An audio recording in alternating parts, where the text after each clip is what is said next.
And you have the chitlins? No, what I was gonna say is I respect the gourmet chitlins so What? much that I didn't get it from him. If I'm gonna eat chitlins, it's gonna be gourmet now. We about to put your ass in the waiting room. That's what's about to fucking happen. So what he put on my plate, because I told him, I was like, man, it's like you gotta pour this in, man. Just give me what you believe you got is best in it. He put me some ribs, some cornbread, collard greens, and some yams. In there. And a big ass cup of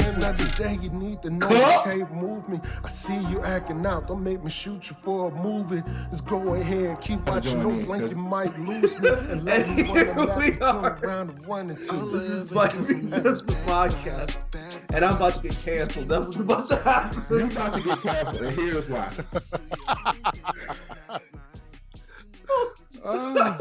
It's just the three of us today, and we've been for a little bit, and we've been talking for a minute. And this is question. We're not even gonna like waste time with anything. We'll talk about what the weekend's been like and everything like that momentarily. Yeah, we'll get to that. Right now, here we are. But Lionel posed a question over the weekend that has sparked conversation. Go ahead. And honestly, I'm worried about my friend's soul. Honestly, so J's. Right. Since you were not in Indianapolis this weekend, Okay. $100 million and an unlimited amount of guilt. Do you beat up 10 100-year-olds or 100 10-year-olds? 10 100-year-olds. See, okay, all right. I ain't even got to think about it. Sean. See, that's bullshit. Okay, here's the thing. So, as you all know, I am a teacher. If you've watched this podcast for more than 5 minutes, and I say that actually 30 seconds, because I'm pretty sure the first thing I ever said on this podcast after, and here we are, this is But Peep This podcast, was I'm not going to be a teacher for much longer. Here I am. So, however, when I it was like one of the first things I said on the podcast. But I'm a teacher. So when I say that I would rather, now I also want to say there was a caveat to this original scenario that was brought up. But I'll get there in a minute. I would punch the 100 the 110-year-olds. And originally when the question was posed to me and I said this, it was because death was on the table. Death is still on the table. Oh, death is still on the table. Well, yeah, then I'm table. punching the 110-year-olds because I'm not going to kill them as easily. Sean, who says beating up somebody means you can kill them? Do you know how fragile old people are? Look at Jimmy Carter, for example. Dude, old people fall like a small distance and break their hip, and then you got to cut their leg off. Like what are you talking about? I think Jimmy Carter just had an accident like a couple months ago. Yeah, he was building a house and got hit in the head with a fucking 2x4. Okay, and that's not man shook that off. Was like, let's build this motherfucking house. Okay, well, use Jimmy Carter. That's not the first time. Like I think there was another time. Like his whole hand turned purple or something. Like. The point is, Sean, this is how I feel about it. Since we're keeping it a bean, I feel like you're not trying to make no money. No, if I'm punching 110-year-olds, yeah, I'm trying to make some damn money. Not randomly punching about it. I'm not that angry. You trying to prove a point. I want, for the record, to state, I know I'm a little frustrated with teaching. I'm not that angry. Okay, like I would be doing it for the money. I feel as though, and this is what's going to get me canceled, and this is what led us to hitting record. And I'm going to say this because this whole thing is hypothetical. So what does it matter? If we look at statistics when it comes to like 100 people, okay, some bullshit right now. Okay. You ready? So if I think about like 100 kids. 100 kids are not going to go on to be successful. Like if you take a random pile of 100 kids, they're not going to go on to be the most successful people. Some of them, unfortunately, aren't even going to make it to 20.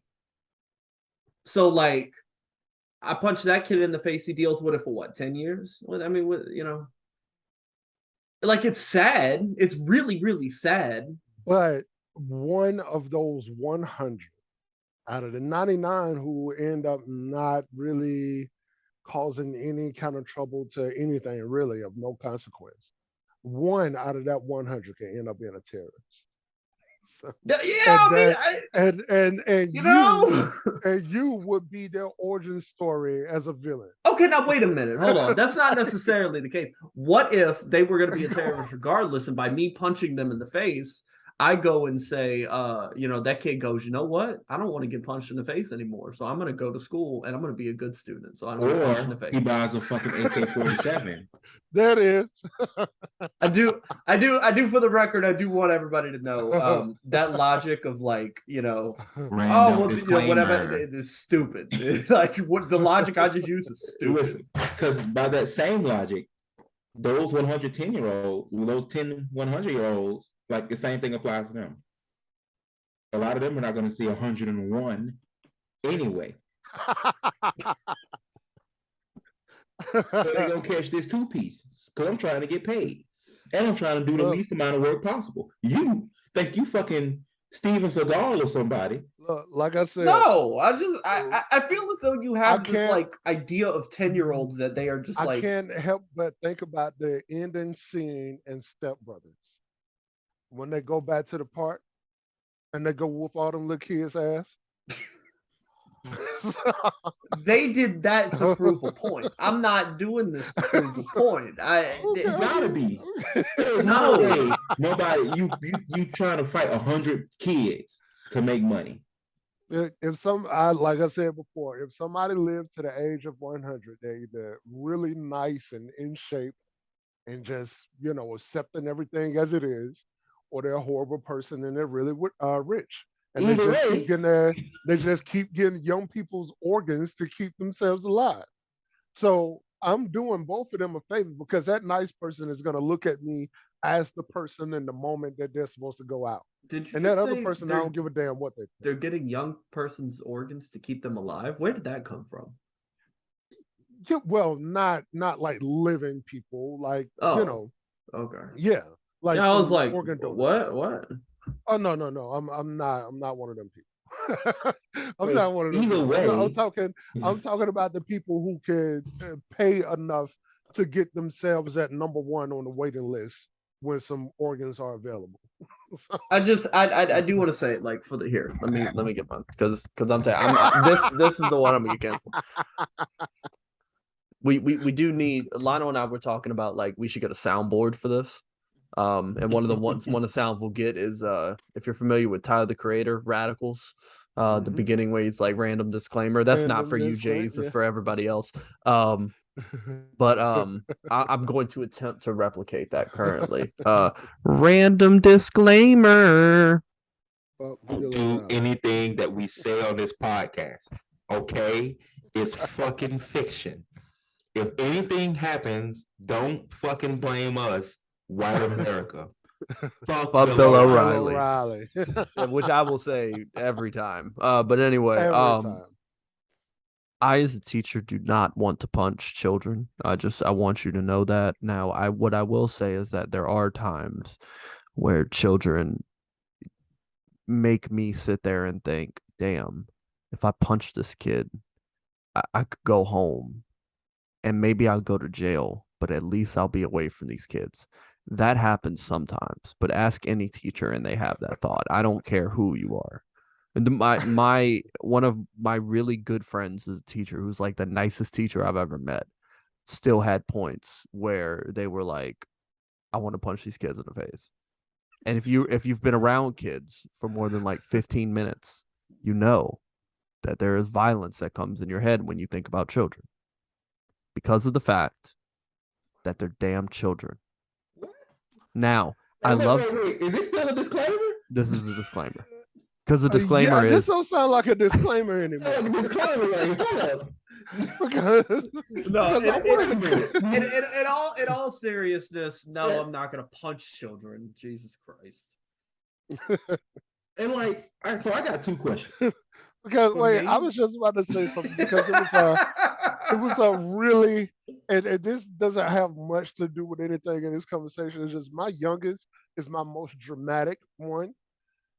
And to show you as a good example of how dramatic it was, I had to tell her to not say things that she know that she's saying to annoy her sister who is 2 years older than her. And when I told her to stop doing it, she asked me with a plain face, why don't you want me to be your daughter anymore? What? What? I was, What? I, Wait I a was still minute. trying. I, Wait a minute. I was, I was like, wait a minute, yo, how do we get from over here The to fucking over way here. over here? That's No, crazy. Let's How did you create? What are you talking about? And she just kept saying it. I was like, you know what? I'm gonna let you sit with that thought because I get a feeling I know what you're doing, and I can't engage you in this because then I end up allowing you to do what I told He's you. like, all right, I'm gonna fuck with you. It's, So no, question, damn, I forgot the two questions I was about to ask. Damn. Anyway, I want this on the record. I while we don't here though, want to beat up old people either. no, But for I'm good. $100 million, I'm- I will fucking fold your granddad ass up. For $100 million, not even for $100 million, for $100, I could find 10 old people that deserve to get an ass whooping. That's not a no. I don't think you have to make a disclaimer in the same way I do. I feel Listen. like that's not. We just go to damn the government. Dude, That'd be it old right school- there. old school, What? and put them in a torture rack. Come on. This weekend, we were Oh all sitting down no. having lunch. Me, Sean, Jen, my brother, and my parents. And I asked my dad, like, will he let me slap him for $100,000? Boy, why are And he you said, saying like that? you better slap the shit out of me. And then I looked him straight in his eyes and said, I do it for free. So we He were laughed. I didn't. we you were sitting. tired We of were in being a alive. restaurant when he said that. We were in a restaurant when he said that. That had the weirdest music selection ever. Those are the perfect moments. Bro, Those are the perfect moments. he was That in When a, the music is where off. were we? Were we in a juicy seafood? We were at. I think that's what it was. We were at. And also, I want to say, here's another disclaimer for this episode. I know we're a little all over the place right now, but normally, as a podcast host, co-host, all that stuff, I do my best to try to not like bring down businesses because I don't want to do that. Indiana could get the smoke though, because I went in front of all of my students today and I said, hey, any you ever thought about going to Indiana? Someone raised a hand. I said, don't. You ain't missing nothing. Nothing. So sorry if you live in Indiana, you're one of our viewers, which I don't think it is. I don't think you are. But if in the event that you are, I personally don't like your state. I think your state is a waste. There's a town I went to in Indiana when I was driving flatbed, and I'm not sure still how I feel about that town because it's a who are the people, Amish people. It was like now this is the part that I respect because this is very obviously probably an Amish town that has probably been that way for a really long time. So they have signs to let you know that, hey, you're going to see some carriages. Please be kind to the people who are also in the road with your vehicles and stuff. And I've seen them all over the place. And look, I've seen Amish people before, I've seen Mennonites before, but being in a town where it's just that heavily populated with them like that, it felt odd. And I'm not sure why it felt odd. It felt like I was in a different dimension or something. Because you would see a family a whole family in a carriage, and it was cold outside. And I always wonder what they do in situations like that. But no, it's a luxury ass carriage with a door and windows on it. I'm like, yo, so y'all got this shit working out here, huh? And I see the people with the beards and no mustaches. I'm like, all right, this is for real, for real. Hey, that's fake, bro. That's fake, bro. So what? Their beards are fake. If you got a beard but no mustache. I just want to say the mustache Oh, wait, comment. Oh wait, no, keep going. no, I wonder, are they intentionally cutting it, or is it just not growing in because it's hereditary? I think it would be weird if all Amish people just didn't grow like hair above their lip. That would be a strange it could be scenario. It could be a trait. It could be a trait for some of them. Like, of course, not all of them have facial hair. So the ones who do, it could be like a trait. Like, I learned that from a guy who's a zoologist, and he was talking about how women pick men according to their height. And he was like, in the animal kingdom, you will have a scenario in which if there's an animal that's tall and because of their height, they're in more danger or they get killed off or whatever, the women would purposely choose the shorter males to to reproduce. And he said it's just inherent, like they just know that. And over time, of course, over 20, 30, 40 years, you will see this animal only known as a shorter animal. But if you look back before that, you're like, oh, so they were once massive and stuff. So I'm thinking if stuff like that passed down, then why wouldn't a no mustache thing pass down? So, can you imagine that? Like,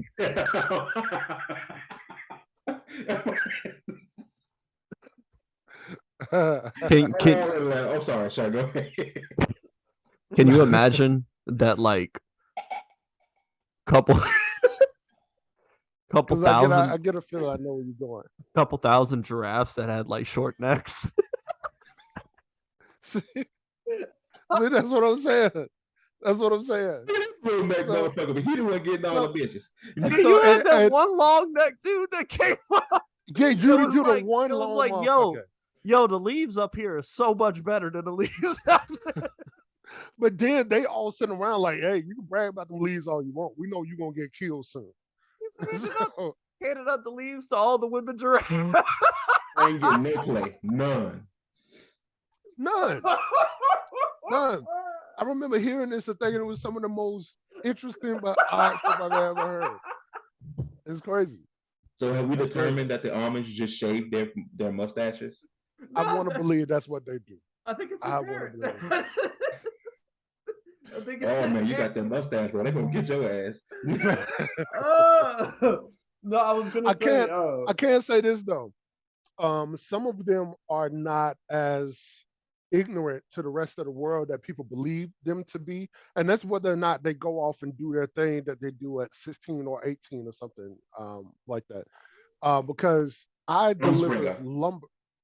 Yeah, I delivered lumber to one of them, and I met two of the gentlemen out there. One of them asked me a ton of questions, just over and over and over again. And I think I know the reason why he asked me a question. I'm gonna go ahead and say it, and I'm gonna say it without saying much else. It's because I was black, and I don't think he's seen many black people. He just wanted to ask a black person a bunch of questions.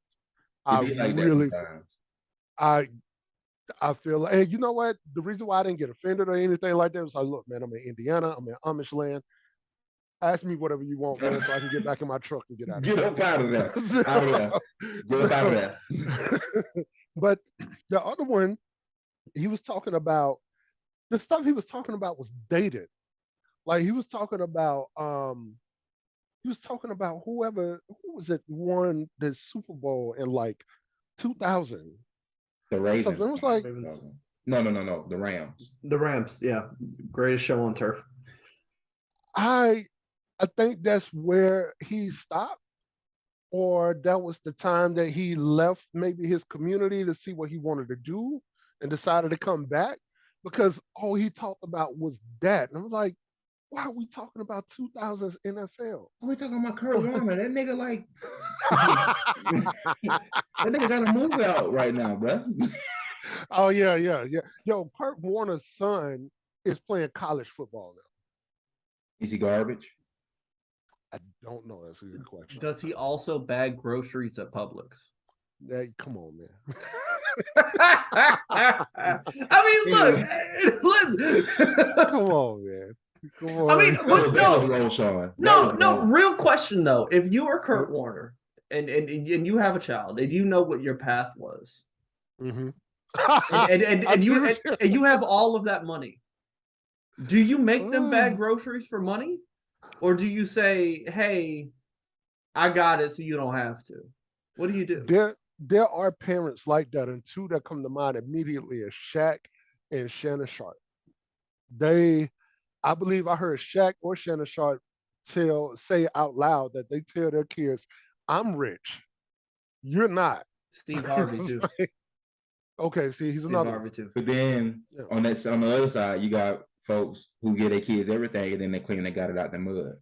Like T.I. kids, like bro, like T.I.'s kids, show, bro. Because I was gonna say another example of a parent or a group of parents who give their child everything, but I didn't want to say it in a negative context. Dwayne Wade and Gabrielle Union absolutely have given their children everything. Well, I think for the one that we could say more so than anything is their daughter Zaya, but the reason why I don't mind them giving her as much is because I think they've talked to enough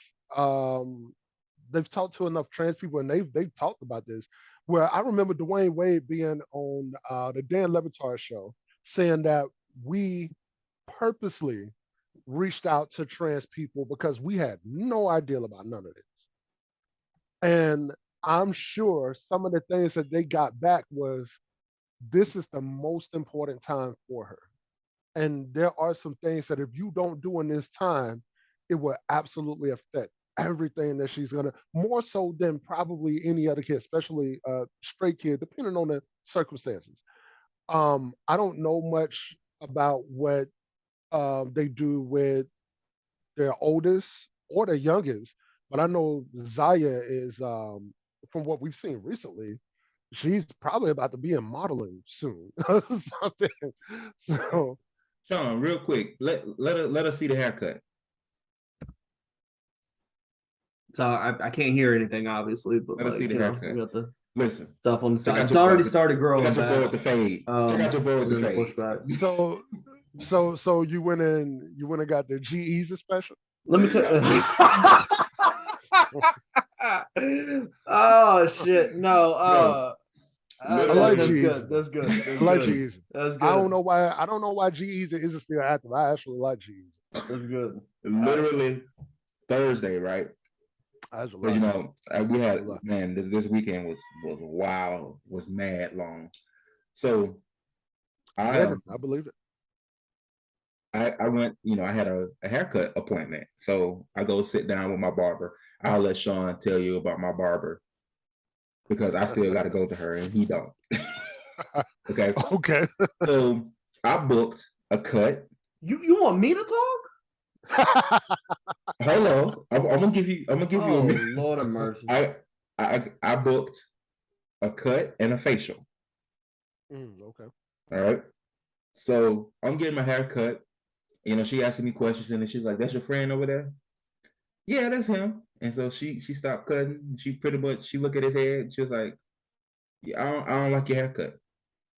And then she looked at me. She's like, "You're not getting a facial today. We're gonna take care of your buddy." So when she got through cutting my hair, she was like, "Come sit down." And she was like, "What you want? Don't even worry about it." And she just started cutting this shit. Damn. Okay.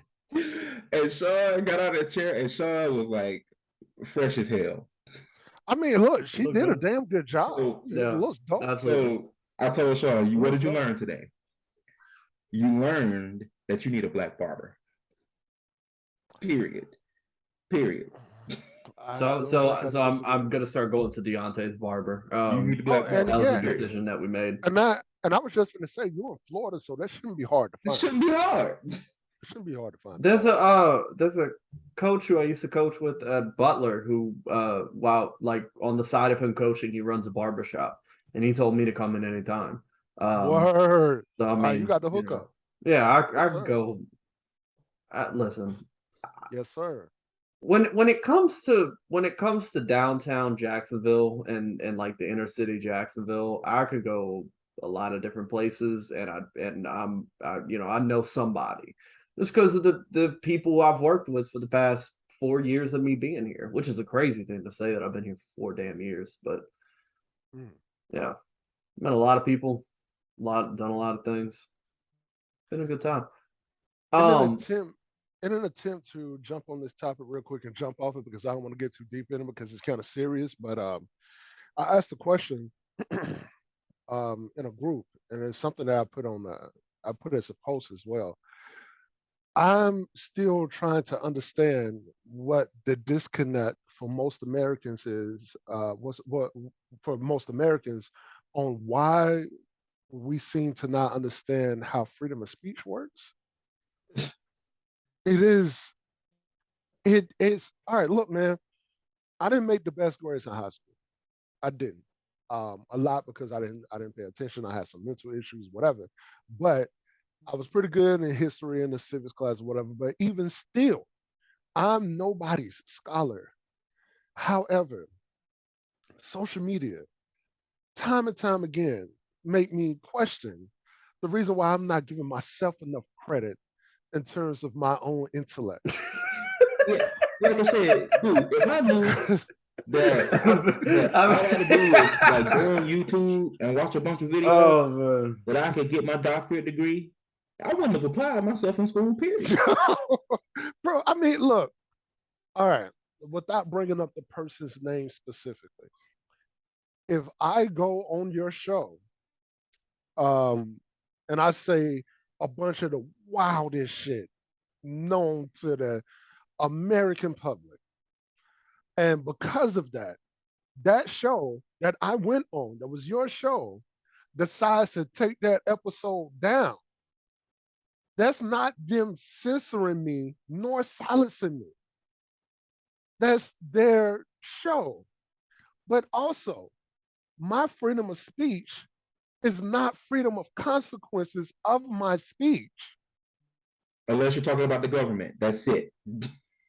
If as long as I'm not flat out lying on people, and even then there's some wiggle room in it, and I'm not threatening people's lives, I can say whatever I want, anywhere I want. But in the places that I say that, if I walk in your restaurant and I say these things and you kick me out, you're not silencing me. You're not censoring me. I just can't say it in your establishment, but I can still say it. What happened to Schoolhouse Rock? Like, they stopped making videos. Shout out Schoolhouse Rock. I learned everything that I needed to know in like my base level of education from Schoolhouse Rock. I'm just saying. Is there a way to repurpose that for adults? Maybe. Probably, know, man. Look at YouTube. That would cost money. Money people don't want to spend. What I will say is that I'm going to give a short little history lesson on the freedom of speech thing, because I think a lot of you need to hear this. So absolutely, to think about where freedom of speech came from, you have to consider all the way to what the original pilgrims were running away from in the first place. Right. And what they were running away from was the ability for them to be able to practice whatever religion they wanted to. And so please keep going. so when they left and they came to America on like a contract of like, hey, like you're gonna follow the rules and whatnot, they came here already with the idea of, we are trying to establish more. We don't like being told what to do. Right. So when the colonies started setting everything up, they started to realize, hey, there's some things about Britain that don't really vibe over here. because Britain had been around for much longer than America had. So they were still dealing with a lot of the growing pains. And so they were pretty much sitting there going, hey, Britain, I know how y'all want to do things, but that's just not really how things are going to work here. And they were getting thrown in jail for that. So when like Thomas Paine was writing Common Sense and Patrick Henry was given the Give Me Liberty or Give Me Death speech, they were going to jail for those things because those things were against the government. Mind you, there was nobody who was getting arrested for walking up to the bartender and going, hey, fuck you, guy. Because you know how they handled it? If you walked up to the bartender and said, hey, fuck you, guy, you got punched in the fucking face. That was the punishment as it is.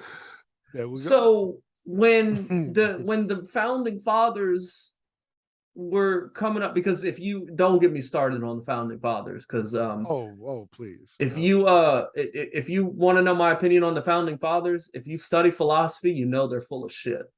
So because you know that they came up with no idea by themselves. Literally, the Constitution and the Declaration of Independence is the Enlightenment period in Europe. And if you don't believe me, start looking at the philosophers. Just throwing that out there. Just throwing it out there. But anyway, I'm sorry. There was one individual who was Enlightenment that actually was Americanized, and that was Adam Smith with goddamn capitalism. So thank you, Mr. Smith, for your contribution. But anyway, hold up, Sean, real quick. The founding fathers, they ain't worth a damn. All right, go. Worth a damn. They ain't worth a damn.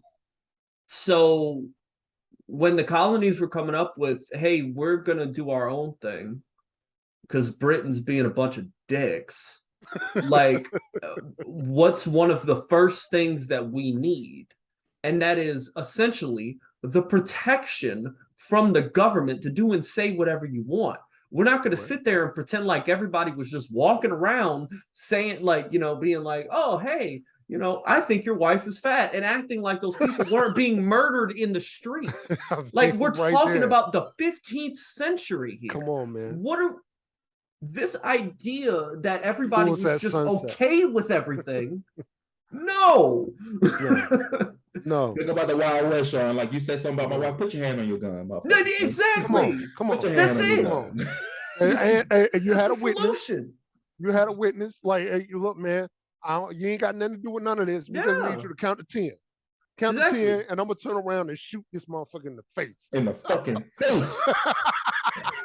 Exactly. Before you shoot me. And so when you as an American, if this is something you do, which I don't think viewers of this podcast are going to be falling in this group, but you never know.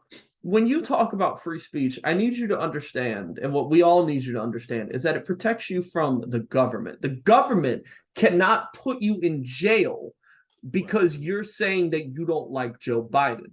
But you know what the government can put you in jail for? You going on TV and saying, hey, I think what we should do is kill all the black people. That you can go to jail for. You can say it. And you have the freedom to say it. Yes. But you will go to jail. You don't pay for it. The network will go to jail. Side note, Sean. Duels. Let's we're all on the same page on freedom of speech. Yeah. Duels. Check me out. Somebody back in the day was like, you know what, motherfucker? I'm gonna shoot you in your fucking face. But I don't want to go to jail for it. I would also, you know what? I would not mind shooting you in the fucking face either. But per my last email, I would also like to say that when it comes to duels, you also have the aspect of, hey, I want to shoot you in the face, but you know what? I have respect for you enough that I'm going to give you the chance to shoot me in the face. Right. The shit to be fair. And I think that I'm so much better than you that I could shoot you in the face before you could shoot me in the face. And I am willing to put my life on the line for that. And that means the world to me.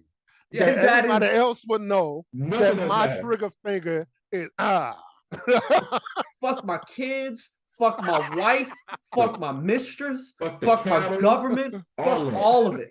In this moment right here, In I'm these gonna next shoot 10 you in the seconds, face. There's nothing more I want in this world than to fucking kill you. And And that you know what? The ideal of you successfully winning a duel, you would think, okay, it set me up. Nobody's gonna fuck with me. They know these fingers don't play around. Nobody got, and it's another motherfucker on the other side of town. Like, I bet you if I have a problem with that motherfucker, I bet you I can get it. Do me like that. I bet you he won't do that to me. I got a gun too. So, Bro, but then wait it till I had to be load this somebody in motherfucker the West who was in the Wild West or anywhere between the like 1700s and 1900s that was unfucking defeated on the duels. It had to be. And you know what? I believe we don't know who it is. I believe we don't know. I believe whoever that person is, their name is lost to history. But there is somebody who never lost. And I don't mean they had one duel or two. Nah. This nigga had like 5, maybe 6 duels. Like 17 to 0. This nigga 17 to 0, bro. He like the 79 Dolphins out here. His gun off a game. His gun fancy as hell. It got like 1 shot on there or something. So, yeah. He got somebody, a shooting glove with the fingertips out. Bro. Nah. He probably look after a while, he probably had somebody to come play music. Got like a guitar person out there and everything. He the man. He the man. You know what? Really. And it had to be a motherfucker back in the day who all he did was walk around town looking for a motherfucker to shoot. And I feel like he was the easiest person to piss off too, because he was already ready. Like, so like you just walking around. Bless me. But man, come outside, bro. Come outside, man. It's like what? Stop playing with me, man.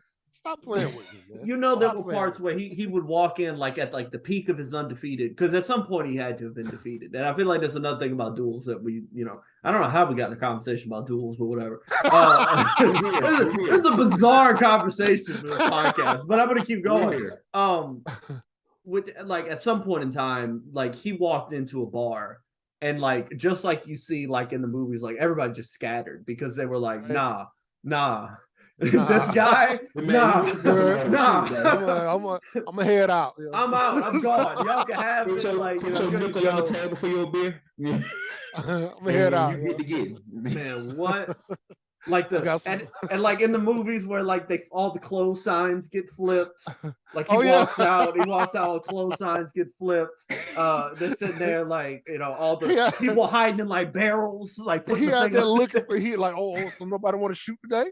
Nobody want to shoot. Hey, and you that guy who owned the diner, and you're like, hold up, close, wait till the niggas get through shooting before we open back up. Don't try to get in, get them a 2-piece. Go back to the kitchen. Hey, shooting, man. Stop. Don't worry about cooking right now, man. Hold that off. I would also like to say, on that note, let's turn the century up a little bit, okay? I want to talk about American Gangster for a second, and I want to talk about the beginning of the movie where Frank Lucas goes and shoots that guy in the head. Selma? Yeah. If I own that diner, we're closed. The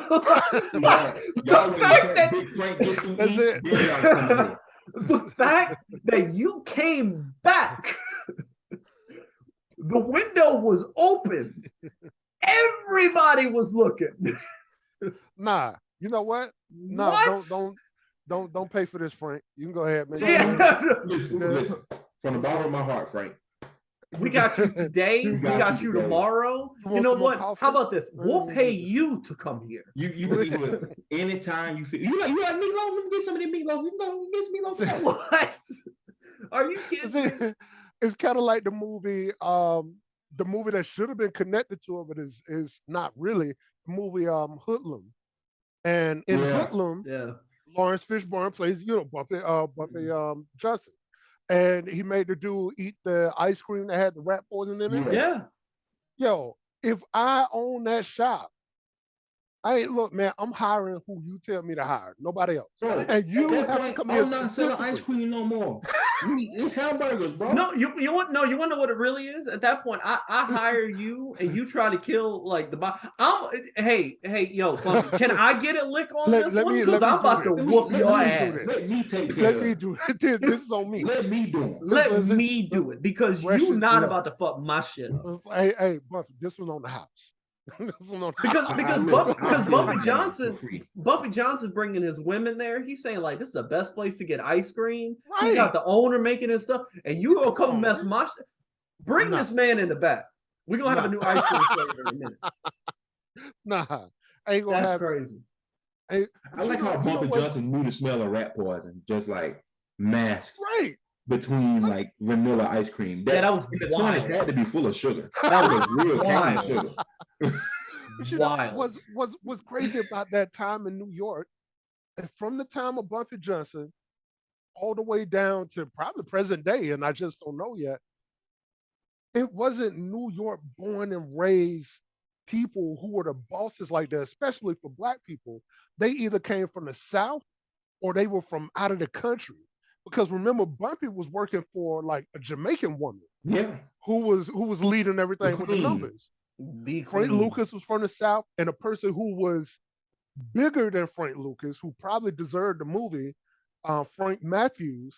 They call him Black Caesar, if I'm not mistaken. Still never caught him. Never caught him.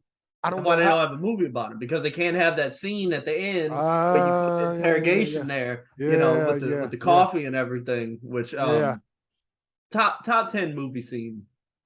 The lead in from The Amazing Grace, we're busting everybody, to the interrogation, one of the best 20-25 minutes of shot cinema. Beautifully. Oh, beautiful. What happened with Frank Matthews is they said Frank Matthews had a wife and kids, of course, but he had like a bunch of girlfriends too. And I think he originally got arrested in Las Vegas. They brought him back to New York, and they were fighting to keep him in jail before he can make bail. And they was trying to make the bail like astronomical so that it would take him more time. They knew he would make it, but they thought, let's make him waste some time so that we could slap some more charges on him. Soon as he got out, the stories are Frank Matthews walked through the hood, gave a bunch of random people money, didn't really tell his wife nor his girlfriends what he was doing, jumped in a car full of money himself, left, didn't tell nobody, didn't come back to tell nobody, didn't send mail back, didn't call back, just left.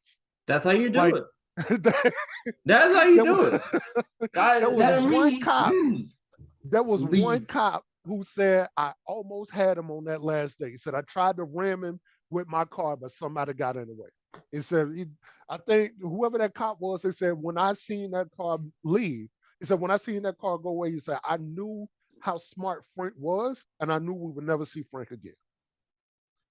And he was like, no, I ain't calling. I got a wife, I got girlfriends, I got kids. They'll never hear from me again. Because I ain't going to prison. I ain't going to prison. I can take all the money I have currently. I can go somewhere else and I can do the same thing again. Yo, if I'm not mistaken, I think there is still, of course, a reward for Frank Matthews. And I don't know why they got it, but it's still a reward out there for Frank Matthews. In the event that the man's like 120 years old at this point, just in the event that he's one of them old ass people. I'm gonna knock his ass out for $100 million. Frank Matthews, no shit. Out cold. And take it from him because he got it. So, he still got it. So fucking quick. He still got it. But no, I don't understand how Black men specifically from the South were going to New York with no money, no prospects, or nothing, and ended up becoming drug lords in the North like that. I don't know how they did it. And a lot of them was getting out of the South because they said it was more overt racism, of course, than what it was in the northern states. And I think Frank Matthews and Frank Lucas, for one, were both about to go to prison in the South before they left. And to go to New York and just run shit for like decades, and they're not the only two. It's like it's like 5, close to like 10 people from the South who went and ran New York in the drug trade. I don't know how New York allowed that to happen. So, I don't know how they allowed that to happen. Okay, J.E.'s, you got a song coming out in 48 hours. 48 hours, man. Yeah. What's going through your mental about that right now? Talk it out. The experience that I had last Saturday, and that experience was I had a interview on a radio station, and earlier that day, that radio station has a show called, and I want to tell this story now because I know I'm going to be able to come back to it. They got a show called a live review. And what you do on a live review is you send your song in, and these people at the station give their opinions. So you are signing up for their opinions by sending your song. I sent this single that's coming out, like you said, in 48 hours, and nobody in there. Out of 6 people, nobody was with it. Most of them was like, I don't like nothing about the song. And 2 of them was like, I like the beat, I like the hook, but when that dude started rapping, I don't like that shit. I was like, damn. So all I said in the comments, because this is live, all I said in the comments was, I appreciate the feedback, man. I sent y'all the song. I wanted to hear your review. I appreciate that.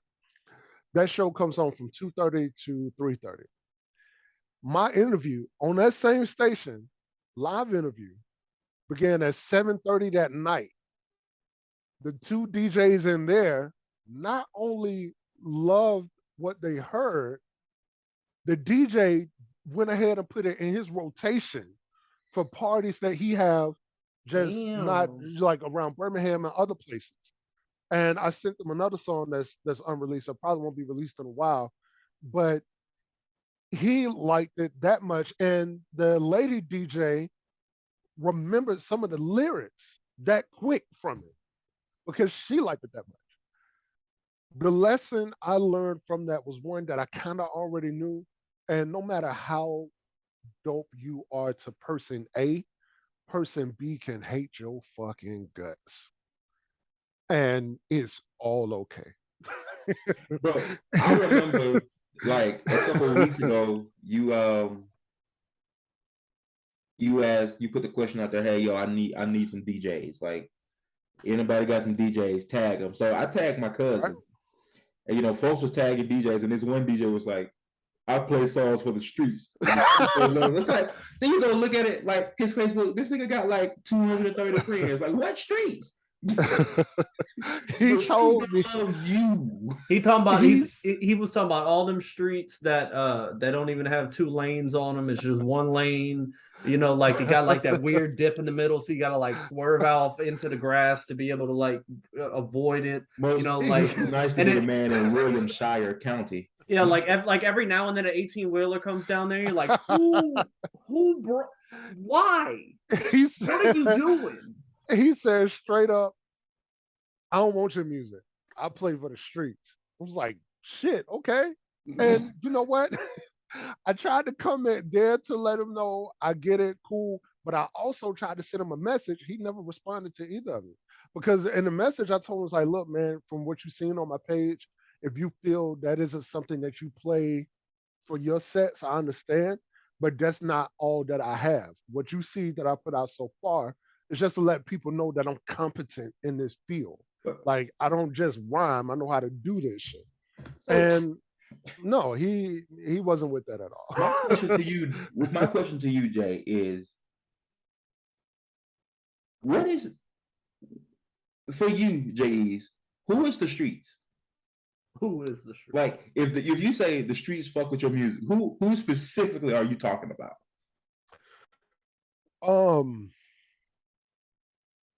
Damn. Who are you talking about? You're probably talking about people who will fall under the category of somebody like Kodak Black or NBA Youngboy or somebody like that. That's what I could think. And honestly, I don't make that music to that degree, certainly, because I don't live that life, nor have I ever lived that life. But there are people, DJs, producers, whether they independent or mainstream, know a lot of these rappers ain't about that life that they rap about, and they still push it with 100% support. That's exactly what I was getting at. So, And I don't get it. For example, I live in Indianapolis. Okay. Word. If I put out a track right now,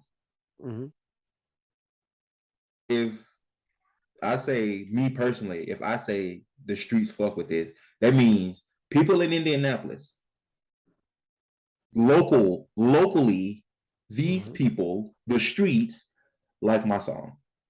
Right. Because locally, if anybody fucking with you locally, they're your friends and family. One thing I can say from that post, I did make a lot of good connections. And one of the connections told me straight up, because she's a DJ, and I won't say exactly where she is, but she said, look, most of the music around here, they all typically sound alike because they've seen one or two people get ahead in any way with that sound. So they choose to go along with that sound too, whether they live that life or not. And from what I've heard from you, she said, I would put your stuff in rotation, a couple of your songs, but I really want you to send this shit out of Alabama. and I've done that. I've done that to a degree, and I'm looking to do that more, because I just started a connection with a DJ in South Korea that I'm trying to get music out to him. And it's a DJ, I think, in the Philippines and one in the UK. So I would love to have the model that Hendrix had. And that what Jimi Hendrix had is, when he was in the States, he played background for like the best of them. He played background for the Isley Brothers. He played backgrounds for Little Richard. Little Richard said that he kicked Jimi Hendrix out the band because he couldn't have too many more pretty motherfuckers behind him than him. He was like, nah. He was like, not only was Hendrix talented and good looking, but he was also late too much too. So it's like, you got to get out of my shit. So Hendrix left the States, went to the UK. The people in the UK loved the fuck out of it. Loved him so much. And by the time Woodstock came around, when he was on the flyer, there wasn't many people in America who really knew who he was. But after that weekend, they were all a part of the experience. All a part of the experience. One of the best songs I've heard in my life is his rendition of the Star Spangled Banner, because it has what they wanted to make this anthem be, but it also has so much anger and so much other emotion in it. Only with the guitar. There's no vocals. I would love to have a situation where I'm more known internationally, and I come back here and people's like, who the fuck is that dude? and I'm okay with that. It's this dude in Indianapolis who raps, right? Mm-hmm. I forget his name. I'll have to find him. But I follow his TikTok, and he's repping, like, I grew up off of 86th in Pennsylvania. And I'm like, and he's talking about he got it out the mud? Wait a minute. It's like wait, nigga, I know that address. 86th and where? I am aware of where that is. I think I need you to understand that I don't even think there's mud over there. There isn't. There's no mud over there. It's all grass. Listen, it's all the same color. It's all the same type. Like, they laid all the grass at one time. It's a perfectly manicured lawn. I don't even call it grass. I call that sod. They ain't even got grass. They got sod. It's sod. But you know, That's sod. for artists like that, I never forget Jay-Z, when Jay-Z put out the Black Album, he put out a DVD called Fade to Black. That followed that process, right? And on one of the scenes there in the bats they're in a room somewhere, and I don't know who the rapper was, but when Jay-Z stopped talking, he was like, man, that whoever this rapper was, he was like, I don't want to make the music that I make. This shit about, like killing niggas and robbing niggas and shit. He was like, I don't do that. I don't want to make that. It was like, but that's what the people want. And Jay-Z called the camera back to him. He said, man, he was talking to the listener. He said, y'all see what y'all do to artists? He was like, this man don't want to do what y'all are entertained by, but this man want to make money from what it is that he's doing. So he's compromising that. Those songs that I hear that are quote unquote street, I can write that shit so easily. In fact, I've written a couple of them that contractually I can't say who they are. They're not mainstream, but I can't say who they are. And if I told them niggas how easy it was to write it, they wouldn't pay me no more. Okay. Because they'd do it themselves. Off the record, like, could you tell us? No. Like, off the recording, like, if we pause recording, like, you could tell us. No, because one, they're not mainstream, and two, I don't even want to play around with them contracts. Them contracts got stuff written in it. Like, if anybody were to find out that J.E.'s wrote a noun in this, then I'd be paying them niggas for a really long time. And I would be paying them more than what they probably got paid from the song. Damn. And one of them songs can blow up one day, and one of them contracts I'd never be able to make anything off because I just had a base pay and I didn't get the points. I don't do that shit no more. If I'm right now, you're gonna give me points. So yeah, I'm not this. There's a base pay. It's not as much, and I'm about to do that with an artist in South Africa because, okay, here's my American ignorance. I told this artist in South Africa that I would have to charge him to do a song. He wanted me to write the hook and my verse. He was going to write his verse. And I told him, it's like, look, since I'm not mainstream or anything yet, it won't be a whole lot of money. I charge you what? I think it was 200 or 300, something like that. It was something like that. And he was like, oh yeah, hell yeah, let's do that. And he get to the studio and he said, man, I'm trying to tell these fools in here that you told me it'll only be 200. They talking about thousands of dollars and stuff. And I'm like, yeah, man, I told you 200. And then I was like, wait a minute. You're in South Africa. I went and looked up the conversion rate.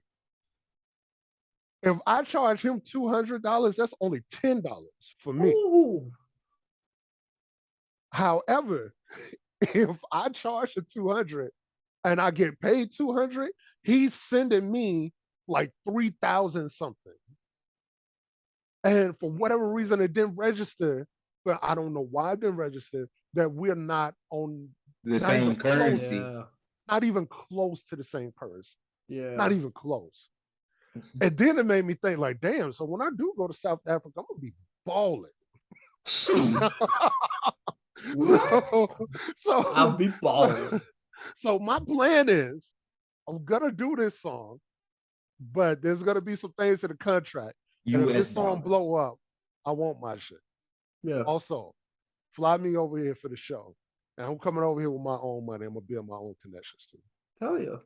So, because a dollar is like 800 South African dollars. So you know how people in Facebook have like the whole rack of 20s, like they get paid like $12. With the money all down the arm. Like we're talking on the phone with the money, like yeah. Nah, hey, I won't be that reckless, but I might try. Side note, Jay, I know this probably outside of your musical taste, but I think you would probably kill a UK drill beat. I've been listening to the style recently, and I have been intrigued. I ain't gonna bullshit with you. I have been intrigued. I'll say when it comes to UK drill, it's a lot. It takes a lot more for me to like want to enjoy the song. I don't know if that makes any sense. Like, I feel like I'm a little more picky with like UK drill, but when those songs hit, When they slap, they either great. Those songs. Oh yeah, right. There is no in between. Yeah. Right. Oh yeah. There's one artist from over there, Lady LeSure, I think. I don't know what she's doing now, but she had a nice run for like 2 or 3 years with her music making it over here. I don't know what happened since then, but people, it was weird is people can't get over the accent and rap, but when they sing, you hardly ever hear it. So yeah, that's the weird part. I still can't get over the fact that like Idris Elba is British. Right. This man was String a Bell. Come on, yo. Come on. You couldn't tell me that nigga was from Baltimore. String a Bell is British? And then he was in a Tyler Perry movie. He was in a Tyler Perry movie as a hood nigga. Right. Like, it was like, come on, man. I don't know how they're able to do it that well, but it's kind of like Alexis being able to do those British accents that well. Maybe some people just got it. Truly. But there are certain artists in the UK, when they sing, you can't hear that shit. But there are some that they can't escape it. My favorite, Kareem, you hear all of it in Kareem, but you don't hear it completely in Ella May. Ella May sound like she's from, I don't know, somewhere like Virginia or Houston. Atlanta. Houston. Houston. Yeah. Houston is that's the one. That is the one. Houston. That is the one. But she had a song with another UK artist who also don't sound like that. But then again, you go on the other side, you hear it completely in Adele. But you go a little bit further to the one who, we're being honest, who kind of opened the door a little bit for Adele. I don't know why people don't mention that. Amy Winehouse. Amy Winehouse, yeah. Every once in a while, you can hear it with Amy, but I really believe Amy let that door open a little bit for Adele to come in there. I really think that's what happened. And that's not to say that Adele wouldn't have made it there eventually, but Adele made it, well, Amy made it a little easier. Like, okay, well, shit, we got Amy out of it, then Adele must be nice. So, yeah, I wouldn't mind having my shit blow over there, honestly. And another reason why is because what I've found through research and from doing a feature. And I did a feature, where was that dude from? Because I keep getting the countries mixed up. I think it was the Netherlands, if I'm not mistaken. It was a freestyle I had on SoundCloud. And a rapper from the Netherlands was like, yo, this is dope. Like, I really like this. He was like, man, we should do a song together. I'm thinking it's just a regular nigga in the States. And homie was trying to lock me down for like almost an EP. We did 2 songs together. And what I found out is there are countries like Denmark, Netherlands, Germany, Japan, of course, that love metaphors and punchlines and love like really good hip hop. Now, they've just recently, especially places like Japan, got into trap and got into drill. Yeah. But overall, they love, that's why you see acts from the 80s and early 90s still being able to tour over there like they do. They love them. Run DMC in Japan. Oh boy. Bro, the DJ played is tricky at my party, and I was like, I can't even dance to this because I talk so much shit about this. Yo, can we sorry, I forgot what I was gonna say. Anyway. Now I will say this one thing that's gonna catch me off guard is a video I've seen on TikTok. There's a rapper in the States that a lot of people don't know about, but apparently South Korea do. And they love the fuck out of the song for almost a year. There's a part in the song where the beat cuts out and he say nigga really aggressively.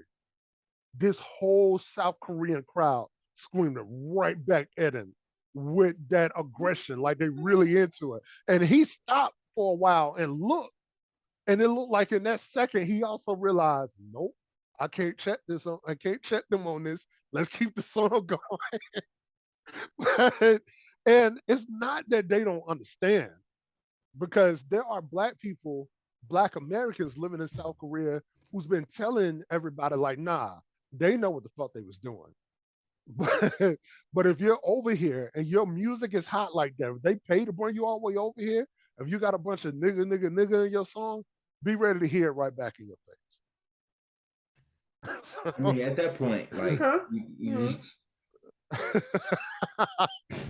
well, we excited for the song. I mean, full disclosure, we may or may not have heard it already, but that has nothing to do with the fact that we're gonna pay the 69 cents for the song. Absolutely. So, appreciate it. I appreciate that. Man. So, if y'all are listening, unless you're a fucking, moron, a square, or don't like hip hop, then on Friday you should be downloading this song. Yes, sir. I ain't got time. I ain't got time. If you're not listening to the song, then we ain't got time for you.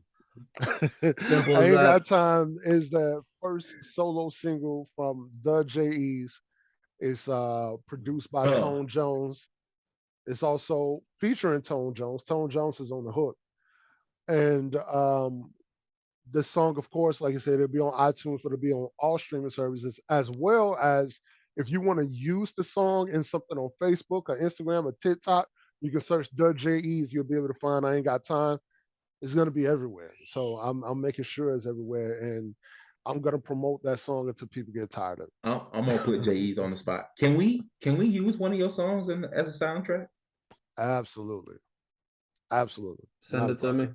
Yeah, I tell you what. Send a song that you would like to be a soundtrack, and it'll be our soundtrack. Okay. Easy peasy. Send it to me. If you want it for this episode, send it to me before Thursday. Tomorrow's. Well, I can do what day of the week is it? I don't know. Oh, it is Wednesday. No, I'm messed up too. I'm messed up too. So I'm gonna tell you, I just recovered from Saturday. Like this morning, I woke up and didn't have any aches or pain. Look, Sean has earned 3 of the 10 badges he needs to collect as a white boy to say he has like nigga rhythm. Okay. So, yo. All right. Man. So, he got the swag surf badge. Okay. Which if you want to see me do that, you can. like that there's a video. There's a video. Okay. Hold up, Sean. You haven't seen it yet? Hold up. Oh man. This is how we're gonna do this. Where is it? Oh, we're showing it on the podcast. We're showing it right fucking now. Okay. Oh boy. Let's see.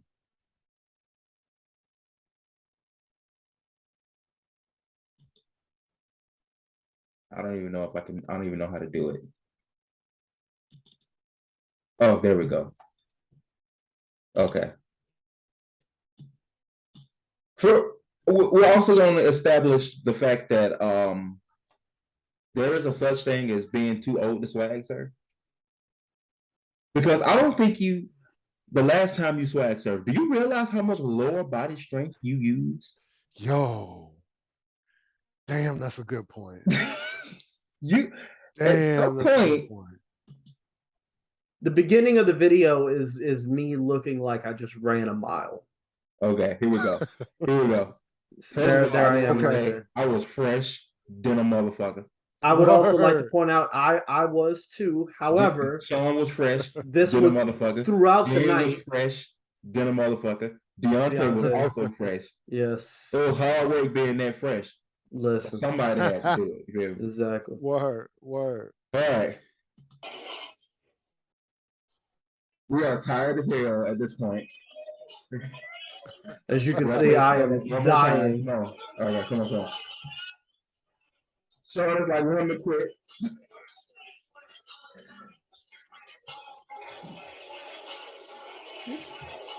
Sean was in there. Okay. He got a good dip going on right now. Okay. That's what I'm saying. So Sean earned the swag surf badge. I'm gonna give him the electric slide badge, even though everybody at the party botched that. I would like to tell you, I also want to say, could have remix it.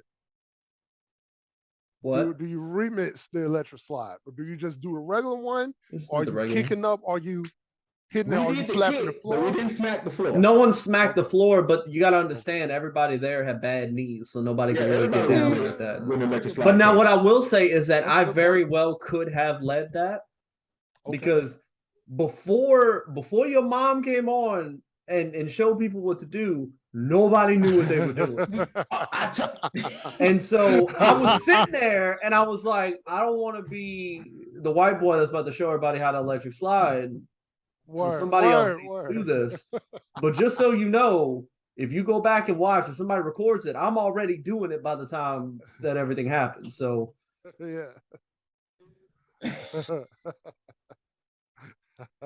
So we got swag surf.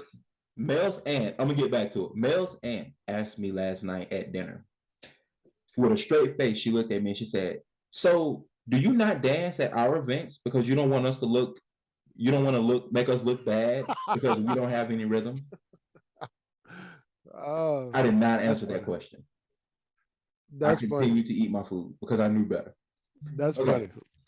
You got the swag surf badge. You got the electric slide badge. Mm-hmm. You got the Soldier Boy badge. Oh yeah, John did a pretty good crank that. Oh, that's a good one. Look, I've been knowing how to do Soldier Boy for a long time. What else do I need though? What else is there? Oh, you need to learn Trial Time by Mr. Biggs, even though it's not a dance. That's not a dance. I know. I just said that, but still, it's rhythm. Rhythm. You need to learn that. Dougie or Millie Rock. Not okay. Let me tell you this. Okay, I can't even Dougie. Nobody can Dougie. Nobody. The DJ played the Dougie, and we all turned around and looked at him like, "What are you doing?" Like, nah, and nobody could do it. What are y'all doing? Nobody. None of us can do that shit. Nobody. He made swag surf. It's like that's better. Yeah, nobody could Dougie. So you need if I need that, it ain't happening. What about the snap music? He can, okay. So you get 4 badges because he can lean with it. Okay, and he can rock with it. Awesome. At one point in time, I did it, and somebody turned and looked at me, and they were surprised at how far my head had gone back. Yes, and I was like, "Nah, we in this shit. Nah, we in this shit. You gotta crank. You gotta crank in this shit. You gotta get in there." Here now. Bro, yo, I was in a club during those times. Like I remember we had routines, yo. Like I remember that. Sean, I was there. I just want you to know, my boss, who shall not be named, did mention you at work this week. Really? In what capacity?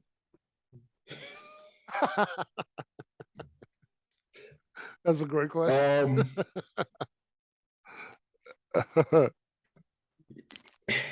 Okay, you tell me what you gather from this, what you ascertain from this situation.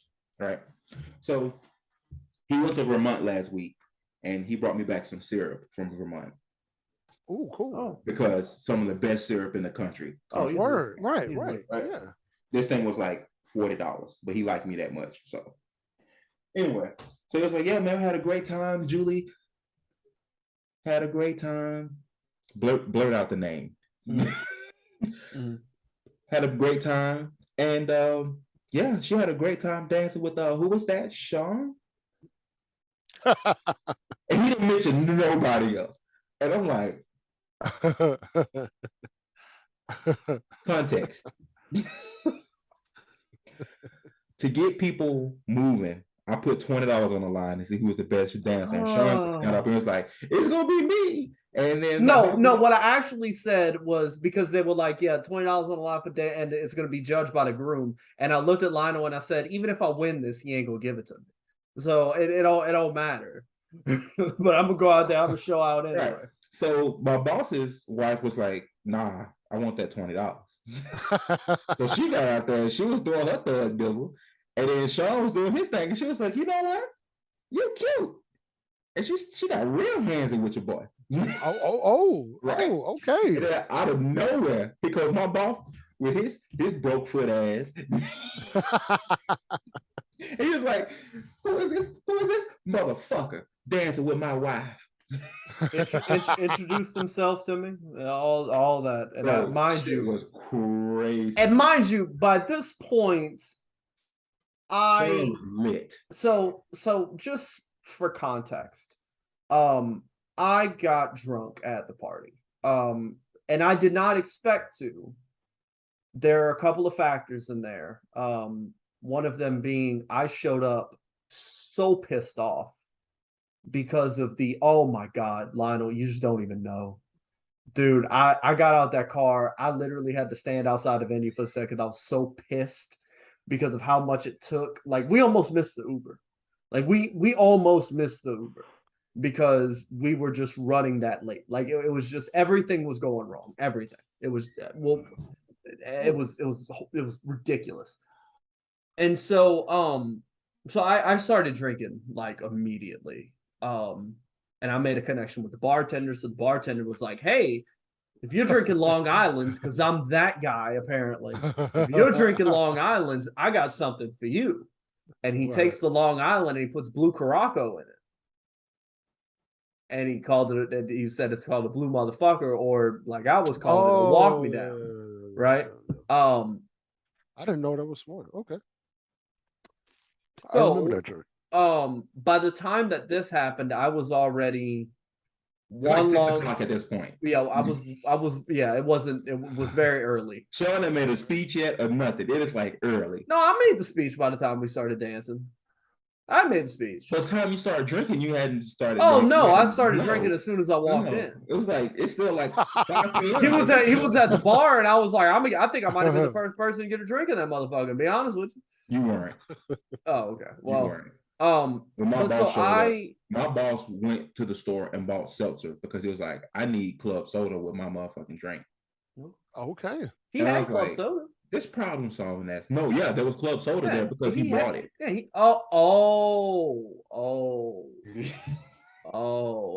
He bought club soda to pay for club soda with his drink. Ain't that a bitch? That's crazy. Yeah. That's absolutely crazy. You know, I would have just kept it by me, but I mean, whatever. That's your boss. The man got money anyway. It's all good. But wait, hold on. So I was at this point that this dance thing happened. I was like 3 drinks in. So 3 cups in. Huh? What? He's 24 ounces of alcohol in. So like when they put on that, I'm kind of being the life of the party at this point. Like, you know, I'm grooving and shit. And like, mind you, because I'm drinking like Long Island and blue Caraco, I'm drinking light, which I normally don't do. But I realized like dark makes me tired, so I might just start drinking light from now on. Okay. But anyway, not the point. But basically, I was pretty lit. So when I'm sitting there dancing and somebody challenges me, listen, I'm going all in. Real. Oh. And I was like, ooh. Yeah. And even my mother-in-law, she was like, ooh. She was like, ooh. Now, when I was dancing, I didn't know who she was. I just want to point that out. I didn't know who she was. And then when he walked over, I was like, oh. Because it was after the speeches, so everybody had already introduced themselves. As soon as she walked up, I was like putting 2 and 2 together. I was like, wait a minute. Yeah. It's going down. And I mean, and I would also like to point out by this point, like I was already kind of starting to come out of my clothes anyway. Like upper body. Just a vest. I ended up in a vest and an undershirt. That's what I ended up in. Hey, it was already turned. Yeah. So like, so it wasn't, and like, and here's the thing about me, and when it comes to that party, I'm a sexy motherfucker. Like, I don't really know how to explain it any other way than that. So, like, I'm not gonna get mad at anybody who's like, okay, that dude looks a little too good to be dancing with my wife. I ain't mad at it. That's a potential sound. That's a potential sound on TikTok right there. I'm a sexy motherfucker. I don't know what to do. Well, I mean, clearly my boss was paying too much attention. He didn't notice the dude you were dancing with 5 minutes before.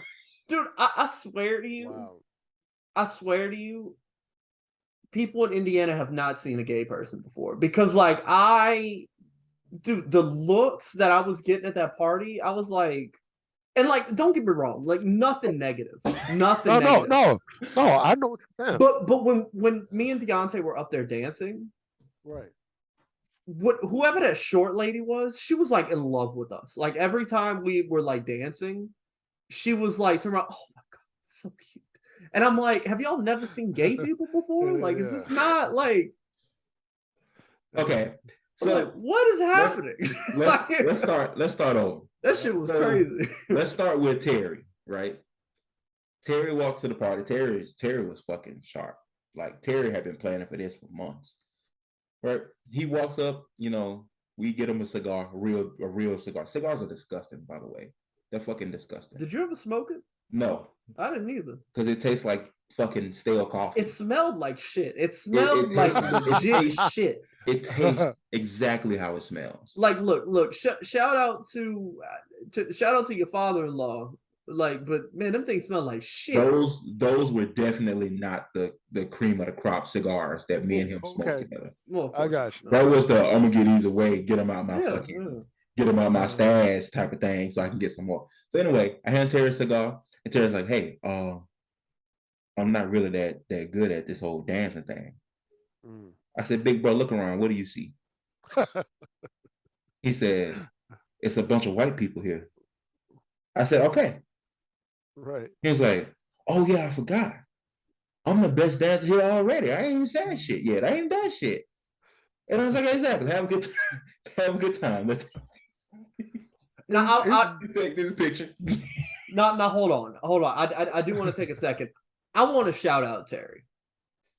So Terry was like the last of y'all that I hadn't met yet, or no, I still haven't met Kim. I still have not met Kim, but I had heard stories about Terry. I had never met Terry. Terry might be my favorite sibling that you have. Terry is, and Hillary, I'm sorry. Andre, I'm sorry, but you called me Jimmy Neutron once, so I ain't really going. Can't really apologize to you that much. Yeah, we'll come back to that story. Kim, I haven't met you. I'm not gonna I have trouble remembering all my siblings' name too. So yeah, I was gonna say I'm not gonna talk about the other one because the other three. Yeah, the other three. Because I don't think I'm missing anybody major. But No. but Terry was genuine. He was nice. He was really cool to be around. His speech damn near made me cry. Me too. Terry was so fucking cool. And I just want to shout out Terry. Like that was awesome. Hey, like Terry was lit too. I know Terry was sneaking lit. Terry drinks. Terry was lit. I know Terry was lit. Believe me. Terry, hey, Terry got your dad's laugh though. You know that? Yes. I spent most of the time just trying to make him laugh because that shit funny to me. we told our parents that about the fight club we had growing up, me and my brothers. You know what I was telling y'all about the other week where we just go out in the backyard and just fucking scrap and call it, and just be done with it. Right, and they were like genuinely shocked. Like, what the fuck do you mean fight club? Why do y'all have a fight club? That was our coping mechanism. Like, we got an issue, we go in the yard, we fucking beat the hell out of each other, and then we call it good. We restored peace. There it is. But yeah, man, it was that was some party. I like that. It was a really good party. It was a really good time. I like that. And if you're thinking I'm gonna catch the next one, you're wrong. Because I'm never doing that shit again. Unfortunately. That shit is too much, bro. Way too much work. A show I listen to often is the Dan Le Batard with Stu Gott's show. And he said something in the last episode that made me think. He was talking about Tom Brady. And even though Tom Brady isn't a millennial, he said, I want you to think about how much this man wants to continue playing this sport. He said, I want you to right now just run outside and fall. He said, don't get hit by anything, don't hit anything, run outside and fall. And see how much it sucks to have to get back up. See how much that shit hurts. This man is well in his 40s and decide to get hit for money. So you thought that the video I seen of y'all dancing? Nah.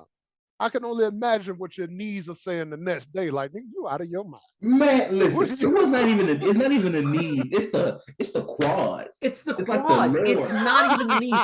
It's the lower quad. It's so weird. Okay. Because I have a bad knee. I have a bad knee. Bro, I feel like I was surfing for real. That shit was crazy.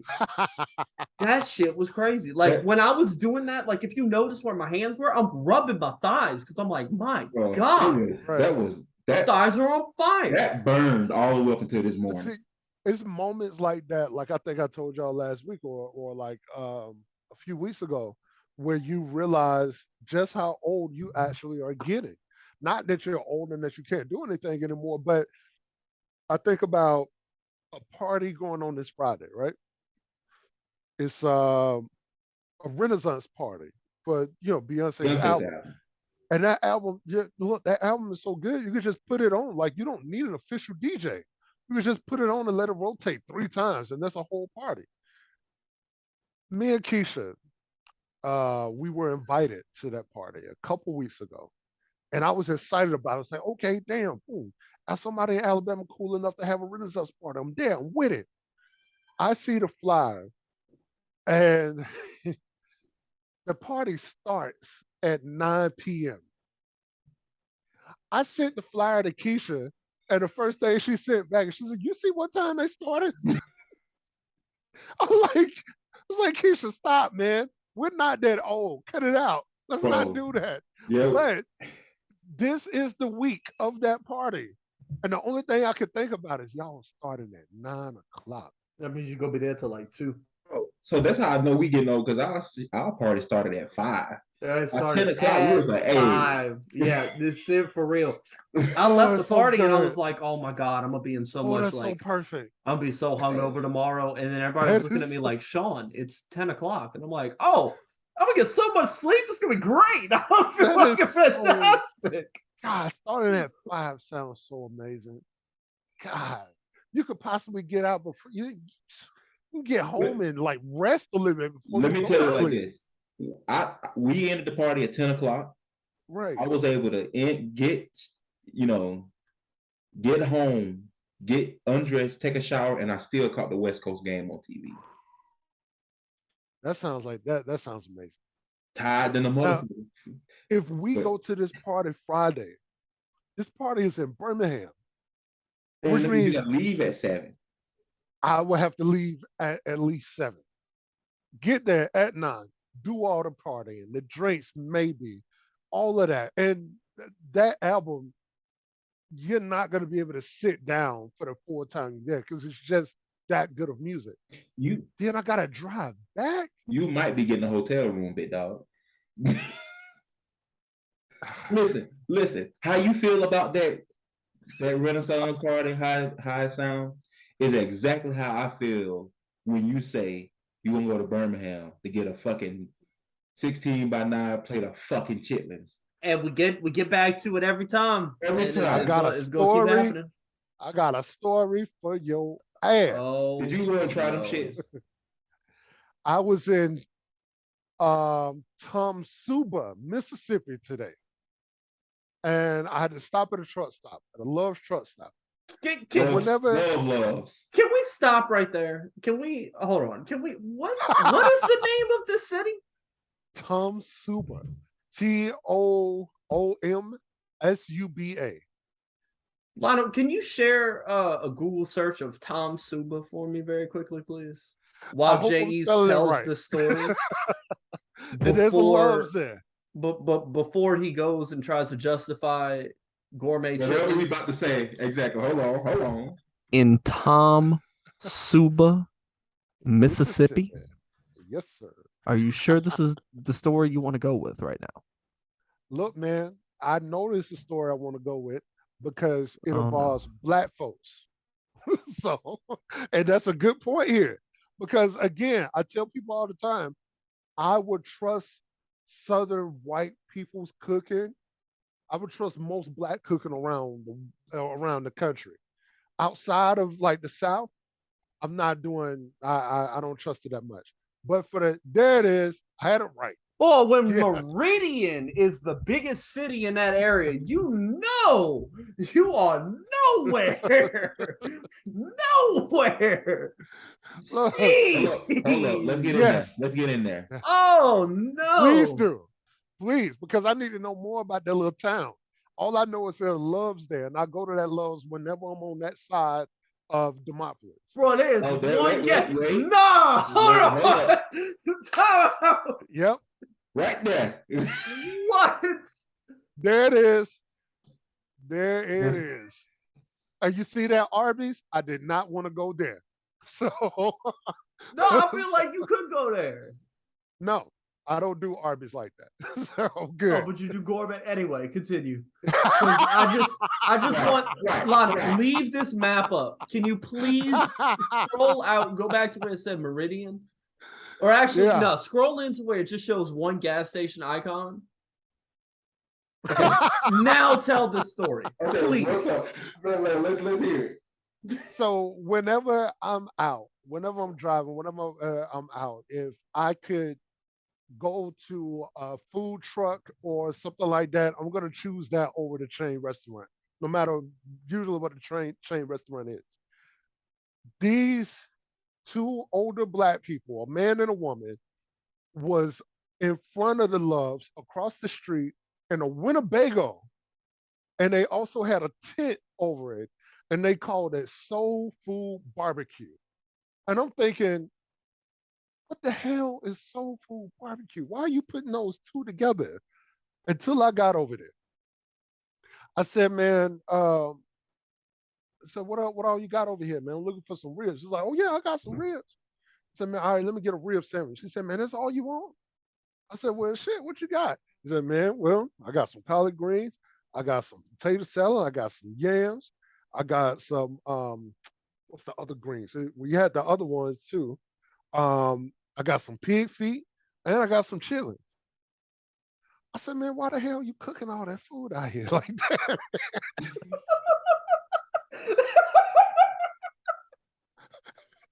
He said, where you from?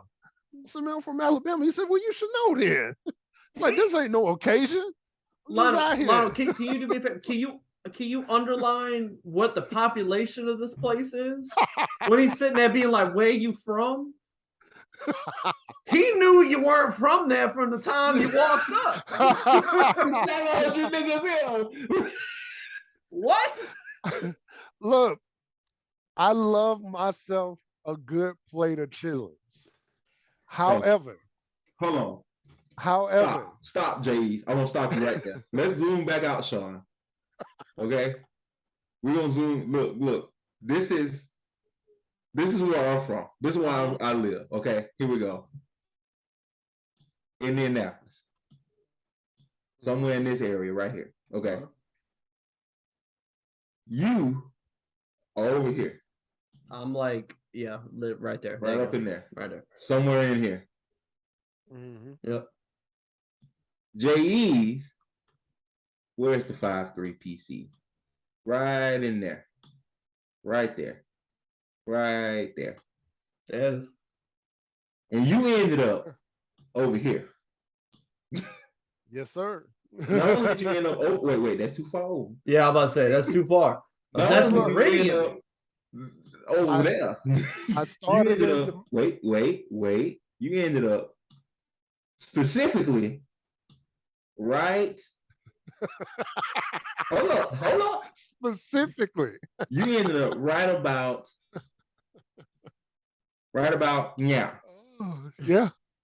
And it was a random nigga in a camper. Yeah. Selling a really weird selection of stuff. A plethora. It is super weird. In a parking lot. Yo. With a sign It says Soul Food Barbecue. Where? Hold on, let me zoom in some more. Hold on. You know, as a matter of fact, if you can get to that Love's and see the street view, if you okay, look directly that's in the front cat of that scale. Love's, There's the cat scale. So this has to be the Love's right here. So that means that motherfucker was like right over here. right over there. You're 100%. This is exactly where he was at. You are correct. You are correct. And he was over there. But I'm also looking at how Southerners don't give a damn what the weather is. If I need to put something on the grill, I'm gonna put something on that grill. And that's what he had. Okay, you see that little dirt area right there in front of it? That's where he was. And you see there, okay, now you see that little blue thing? Yeah. His camper was under that shed over there. Over here? No, you see that blue shed right? Yeah. His camper was right under that. He backed into there. And yeah. I had to ask him what was on his menu because it wasn't listed. Did you eat this food? Shit, yeah, and it was amazing. You know what? And you have the chitlins? No, what I was gonna say is I respect the gourmet chitlins so much that I didn't get it from him. If I'm gonna eat chitlins, it's gonna be gourmet from now on. We about to put your ass in the waiting room. That's what's about to fucking happen. So what he put on my plate, because I told him, I was like, man, it's like you got a full list here, man. Just give me what you believe you got is best in it. He put me some ribs, some cornbread, collard greens, and some yams. In there. And a big ass cup of sweet tea. Cup? A big ass white styrofoam cup of sweet tea. No straw, no top. Oh yeah, no, he had it hooked up, and all of that was $12 even. No sales tax. I just want you to know. I just want you to know. The introduction to this episode is going to be me asking you if you ate the chitlins, you saying no, and me having a damn seizure. And the name of this episode is going to be Toomsuba. Yeah, Toomsuba for sure. Dude, that's probably the way you pronounce it. Yeah, no, I didn't take the chitlins from him only because they were not gourmet. Bro, they got to be gourmet. You know, Sean, usually, I'm going to tell you like this, because I've been to many Loves in my travels, right? Usually, when you go to the Loves, there are certain things you stay away from. Yep. Those are the hot dogs. I was just telling Keisha about this, man. Those little taquitos that are on the roller. Oh, I ain't gonna lie, I eat the hell out of them though. If they got the pepperoni ones, I'm gonna fuck with them. I mess with the Southwest chicken. Anything that's on the hot bar. Now you know damn well that ain't no chicken. You know damn well that ain't no chicken. If it's pigeon or whatever it is. Okay. It can be good, that's fine. Because we've already gone through the fact that I've eaten some weird ass shit in my life. The tamales are good over there too, though. Right. Tamales good. You don't fuck with that stuff, right? You go get you a bag of chips, you go get you a drink, and whatever restaurant is there, you go get that. But you took it to a whole nother level. You left the gas station completely. Yes, I did. And you came over here I to a temperate and to show you how weird that area is, there's also a pickup truck with like the shed thing over the bed that tells you that they sell tires, but the only tires over there are undesirables. This place right here, where you see that blue shed at, right here, right? Yeah, that's where his camper was. That little dirt area right in front of it was where a truck was. Exactly. What is the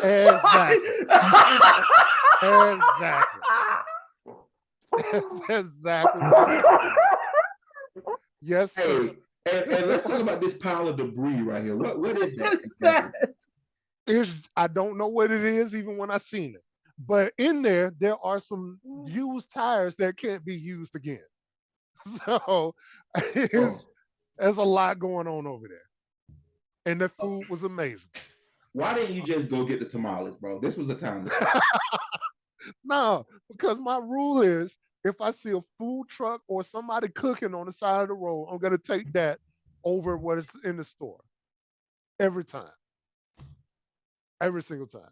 That's why I used to love going to Laredo, Texas, because there's a pilot in Laredo where outside the pilot on the street out there is a little Mexican food truck, and I went there 4 different times.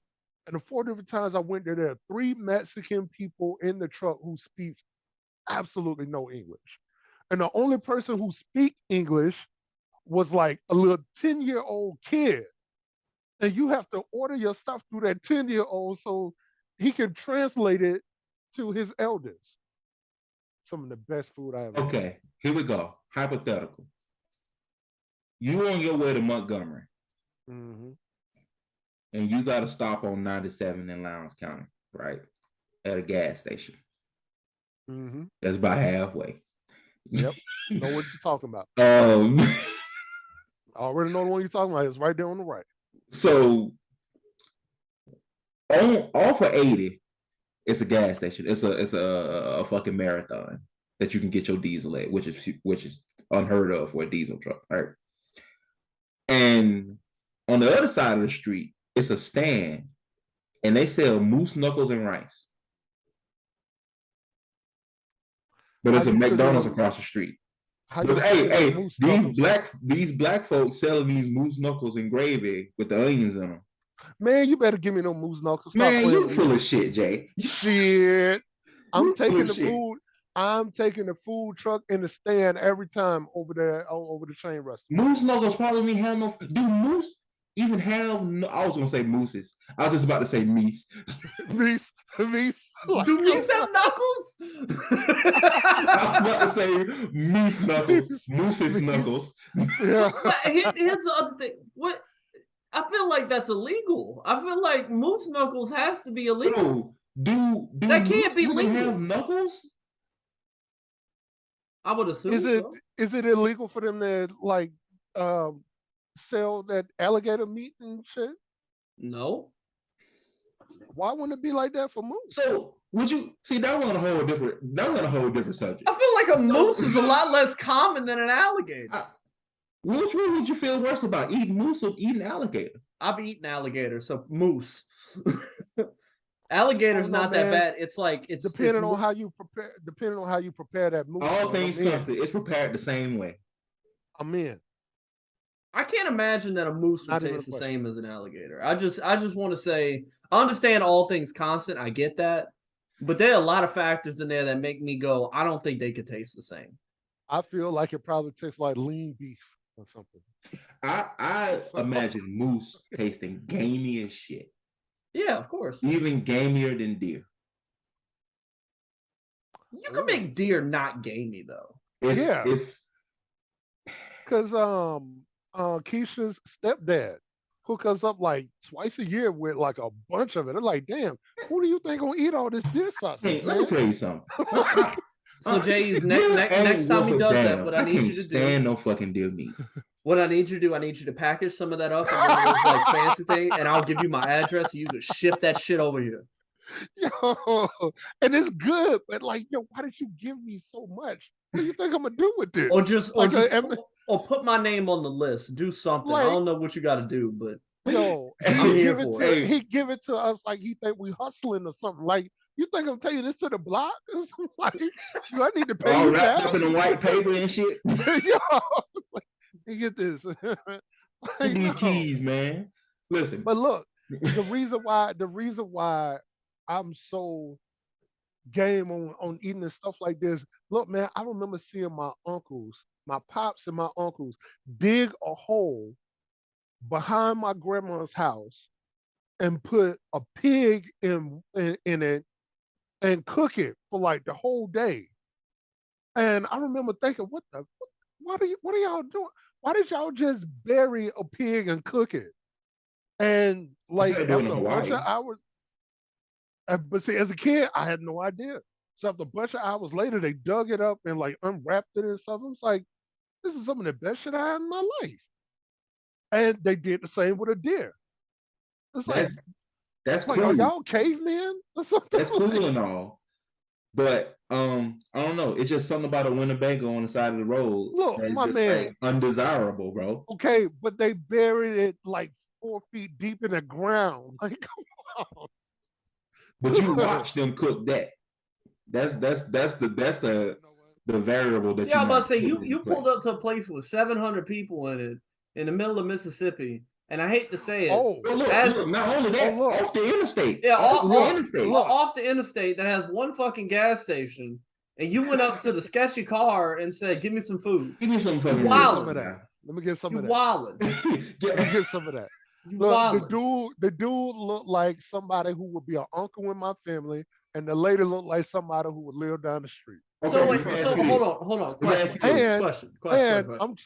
I'm trusting cooking from Black people in Mississippi. Let me ask you one question. Every time. Did he have all of his teeth? He did not. He did not. Okay, maybe it's not that sketchy. Okay, it's still sketchy, but how was it presented? Shit, I don't have it. It was a white plate. It was a white styrofoam, takeout plate.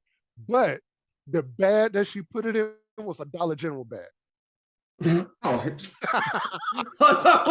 come back to that in a minute. No bullshit. But what I mean, like, were you able to look at the food, or was it like you order and then he just gives you a plate?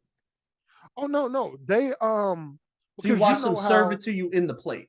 No, you know how when people cater, they have all those pans with the little fire thing under it. Yeah, when she went into the Winnebago, she went into the camper. I'm able to see in there, and it's just a line of pans there. And she was in there hooking it up, giving me the best of all of the stuff they had. Okay, you can't guarantee that it was the best. I mean, I just want to point something out there. She was taking her time. I know it was the best.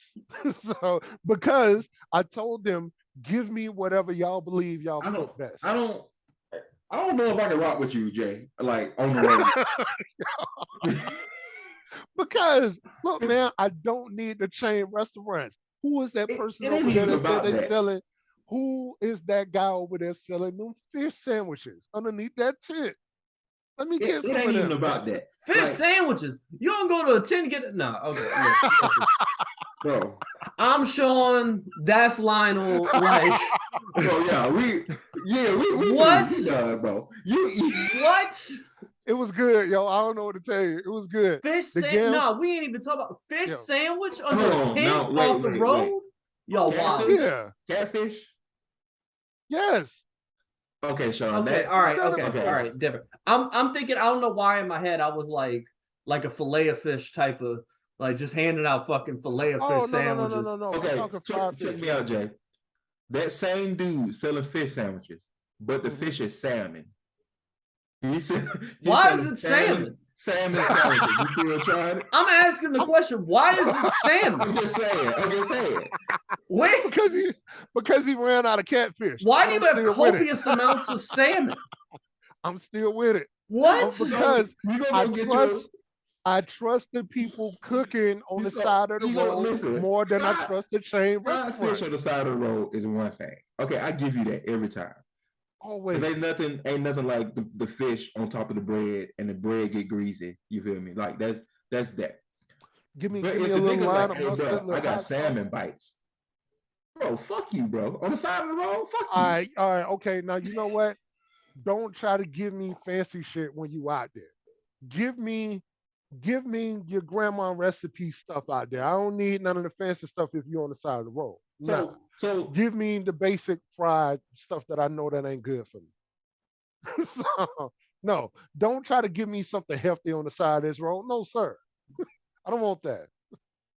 Give me something I find it hard to believe that you give a fuck about health. I was say I feel like anything that's being served on the side of the road. I feel like you would eat pasta on the side of the road. Let's go back.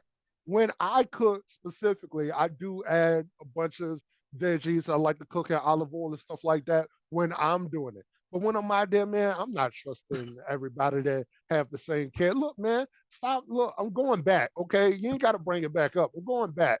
Whenever I'm back on that side, He said, "I'm going back." I'm going back. Yo, take a picture with them and send it to us so we can post it on the Facebook page so everybody fucking knows. But I want that shit documented. You wildin', bro. From a regional view, this don't look half bad. Look, man, I'm trusting. But then, like, you get down, it's like, okay, right off the interstate. You feel me? That's decent. Right, right. As a Marion, Mississippi. Listen, I'm from Marion, Alabama. Moved to Indianapolis, which is in Marion County. Shit crazy. Can we talk about why not Mississippi? Can we talk about what's happening right now? What the fuck? I'll put it this way. So today, what I had to do, I started in Demopolis. I got loaded in Meridian. Why not Mississippi? What? I loaded in Meridian, and I had to deliver in Jackson. And where I delivered at in Jackson was weirdly almost across the street from Jackson State football stadium. Which I know exactly what it is. That was really random. It's like, why am I over here? But those three places, Jackson Volcano. No, those two places are where I trust the most in Mississippi. Anywhere outside of Meridian and Jackson, I don't too much play around in Mississippi. Nah. Can we go back to the Jackson Volcano? Jackson Volcano. What the hell you saw that at? Scroll out. Yeah. Keep going. Keep going. That is Jackson Volcano. That place is not called Why Not Mississippi. Come on, man. Right under the Whataburger says Jackson Volcano. Hold on. Scroll. Go. No.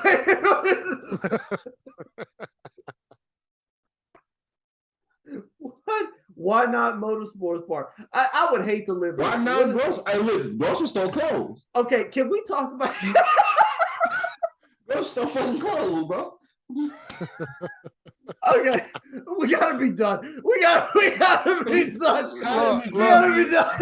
Look, but the tourists, if you're trying to get people to tour, Why Not Mississippi? All your lines is there for you. Hold up. This is an easy pitch. What else we got? Really easy it's about to come out of my mouth. I need you to understand. Look. Insurance services. That shit closed too. Come on, man. Ain't nothing open in this motherfucking town, bro. Why not? Bro, there's so much drugs in this town. Like, what the fuck? What is this?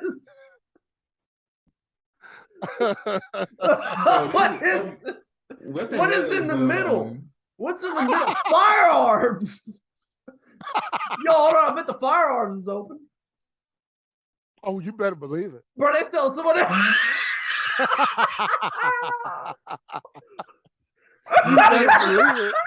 You better believe it. I mean, I drove from out of state. You better believe it. Yo, shout out Vance. I hope he's not racist, but shout out Vance. Because you might be the only motherfucker living in Why Not Mississippi. I'm just throwing that shit out there. Boom. Somebody don't like Vance.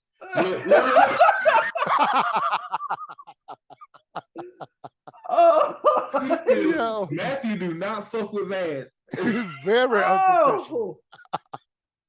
Oh my God. Oh, but he did give him compliments on their work. He just said he's not professional. So. I wonder if it's that same shotgun. I wonder if it's that same shotgun that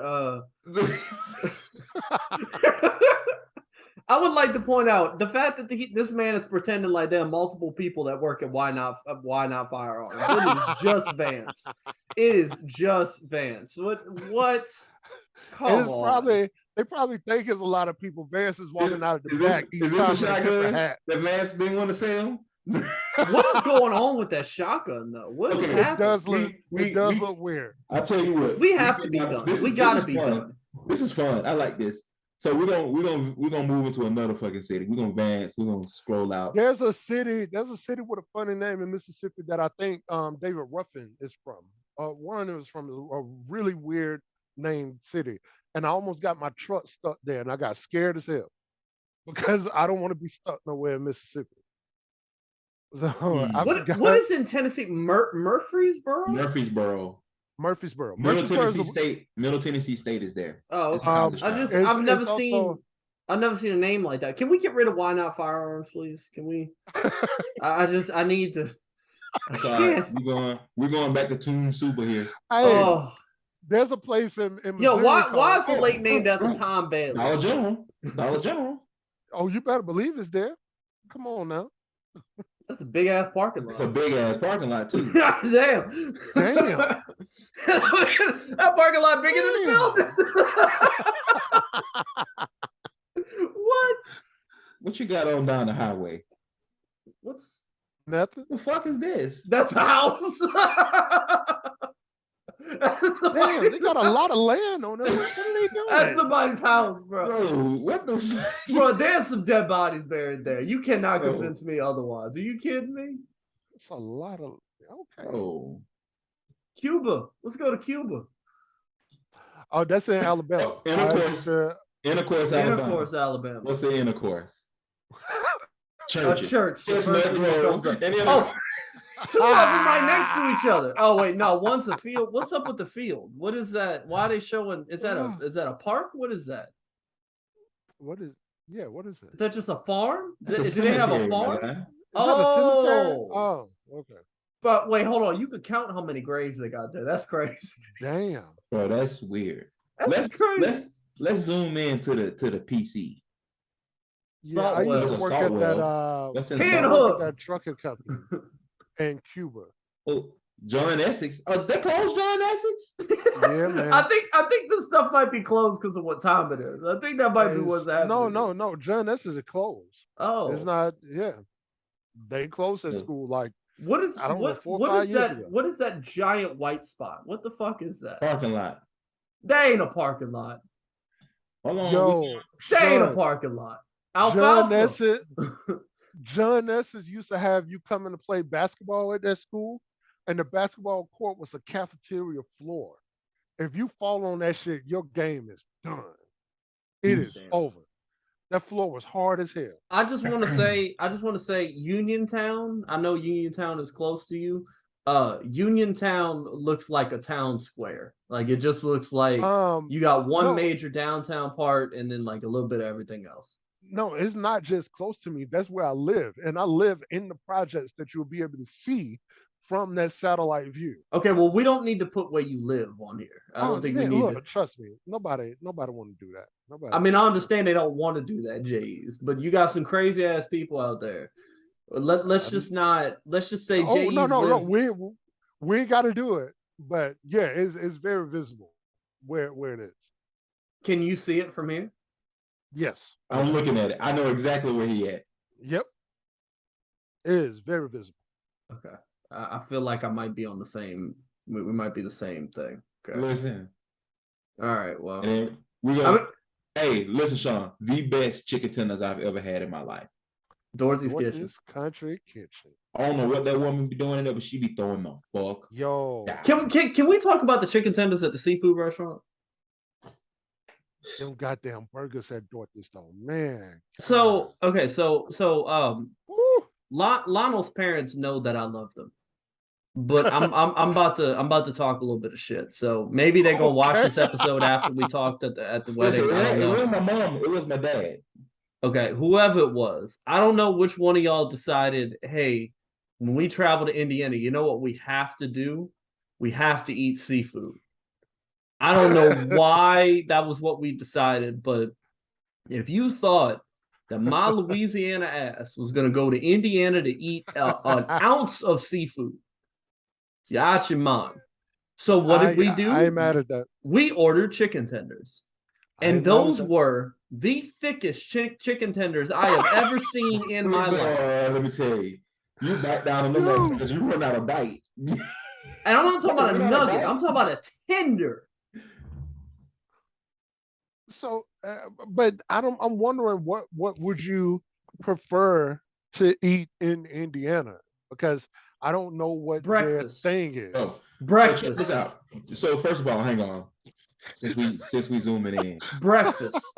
I told my students today, I said, if you ever go to Indiana, you need to find places that serve you 24-hour breakfast. Because other than that, you'll be disappointed.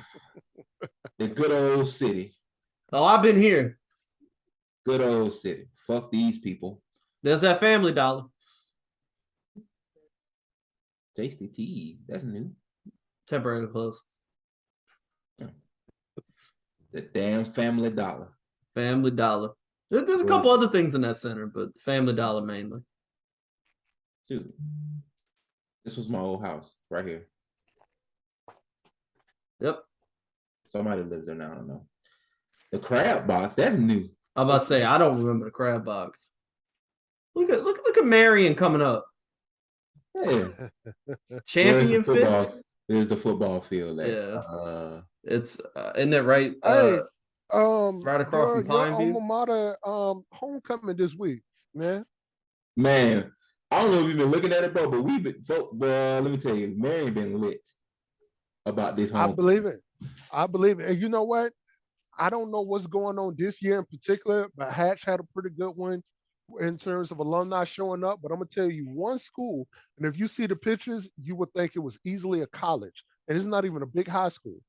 Aliceville homecoming was so black college-like that the white school that they played, it scared one of the white parents, and they said, "I hope we never come back here again." And it wasn't for nothing to do with fighting or anything like that. She said it looked like they took it too serious. She said it looked like they invited 800 of their closest friends and stuff. It was like, I'm not sure, one, what you think homecoming is supposed to be, but if you're from a small town and you come in to play this black school that's really good at football, and you see this, what they look like for homecoming, I understand why they got 50-some points scored on. So because that is a little. The thing about Aliceville, it's funny you bring that up because the head coach there, Big Griff, Grady Griffin, shout out Griff. He's the Kappa. Okay, now. And he went to Alabama State. Hey, now there we go. Right? There we go. And I studied under him. Hey. Hold up.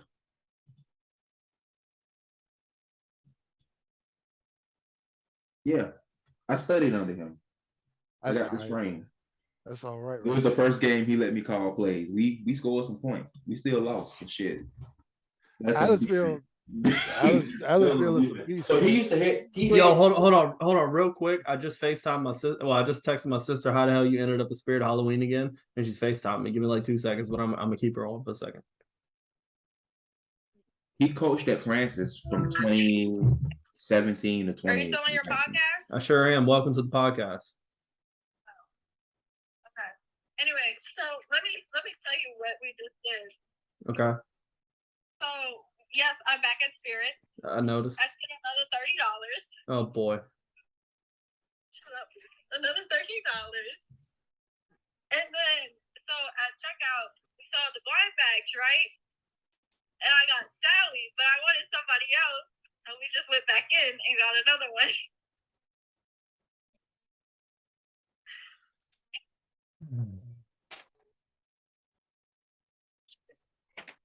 Don't be like that, Sean. Get the head out. Oh, it was your fault?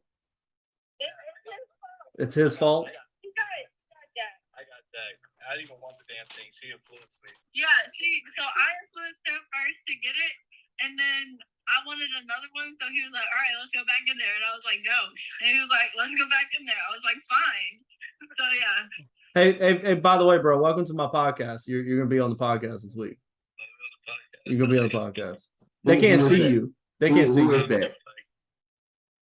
They can't hear us. No, they can hear you. Is that her boyfriend? It's not. No. Is it her friend? Yeah, we'll go with that. Okay. Tell him.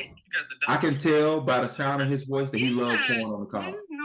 Okay. Hey, real quick. What's his name next to you? My name is Zelius. Zelius. Is that a Z or a D?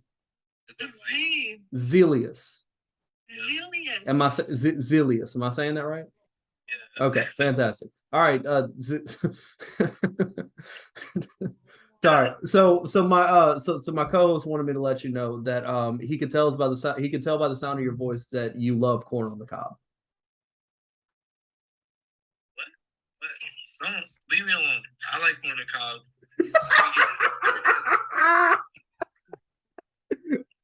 All right. Okay. Look, we about to end the podcast because we've been talking too much shit.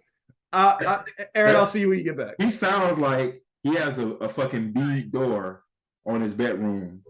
I'm not. No, we're not doing that constantly. I did not expect Zelius. That is not at all what I expected. You better not come on this podcast. Oh God, Zelius? Oh boy. Okay, so we gotta wrap this up because this is like wild. Let's recap. Okay. Don't travel with JE's because he'll have you eating fucking moose asshole and rice on the side of the road. Sean does not want to punch 100 children in the face. However, Sean don't want to make money. He want to prove a point. That incorrect. I do not want to punch children in the face. JE's has a song coming out Friday. This is the most important thing on this podcast so far. Right. And number 4, I know we didn't talk about it, but whoever decided that we needed to make a rule when you make mac and cheese, need their ass whooped. Truly.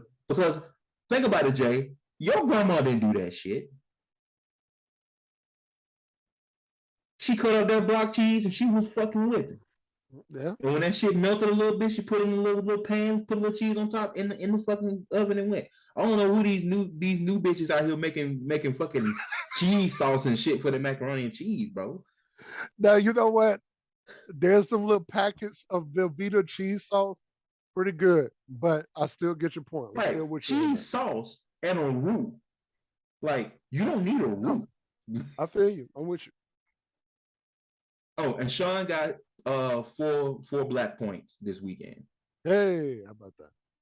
Swag surfing is for the 23 and under.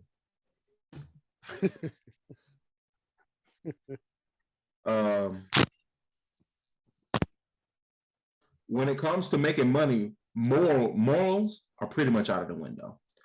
We've established the fact that neither one of us is like, I don't really want the money that bad. Vance and why not Alabama? Or Mississippi. Probably an asshole. Probably an asshole. But he's really good at his job. But he's really good. If you need a gun crafted or whatever the hell, Vance is the guy to go to. He got you. He might have an attitude, but he knows his gun. He might be the only person that lives in that area, though. I just want to throw that out there.